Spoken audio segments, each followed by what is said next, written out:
La guerre du Vietnam. Imaginez une guerre où la première puissance mondiale, avec des avions ultramodernes, des milliers de chars et des millions de soldats, n'a pas réussi à gagner. Une guerre si violente qu'elle a changé l'histoire des États-Unis pour toujours. Des jungle piégées, des bombardements massifs, des civils terrorisés et une résistance vietnamienne prête à mourir pour son pays. Comment le Vietnam a-t-il réussi à tenir tête aux États-Unis? Pourquoi cette guerre a-t-elle commencé? Et surtout, qui a réellement gagné cette guerre? Aujourd'hui, nous allons plonger dans l'une des guerres les plus choquantes du XXe siècle, la guerre du Vietnam.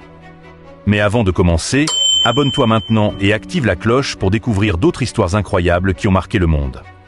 Après la Seconde Guerre mondiale, le Vietnam voulait devenir indépendant après des années de colonisation française.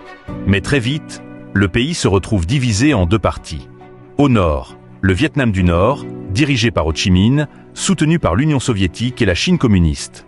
Au sud, le Vietnam du Sud, soutenu par les États-Unis. À cette époque, les Américains avaient peur que le communisme se propage dans toute l'Asie. Ils appelaient cela la théorie des dominos. Si un pays devenait communiste, les autres tomberaient aussi. Alors les États-Unis décident d'aider le Sud d'abord avec de l'argent et des conseillers militaires. Mais en 1964, après un incident mystérieux dans le golfe du Tonkin, les États-Unis entrent officiellement dans la guerre.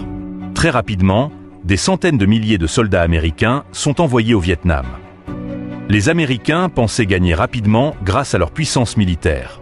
Mais ils découvrent une guerre totalement différente. Les combattants vietnamiens utilisaient des tactiques de guérilla. Ils se cachaient dans les jungles, attaquaient par surprise, puis disparaissaient immédiatement. Ils avaient même construit des réseaux de tunnels souterrains gigantesques pour survivre aux bombardements. Les États-Unis ont utilisé des armes extrêmement puissantes. Bombardements massifs, napalm et produits chimiques comme l'agent orange qui détruisaient les forêts. Mais malgré cela, les Vietnamiens continuaient de résister. La guerre devient alors un véritable cauchemar. Des milliers de soldats meurent. Des villages entiers sont détruits. Et à la télévision, le monde entier commence à voir l'horreur de cette guerre.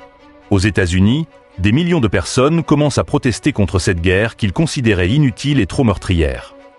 Après des années de combats et d'énormes pertes humaines, les États-Unis commencent à se retirer.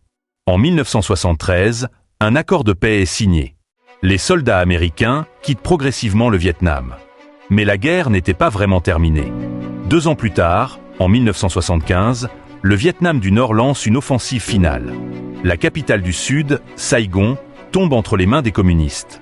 Des images choquantes montrent des hélicoptères américains évacuant en urgence des civils et du personnel de l'ambassade.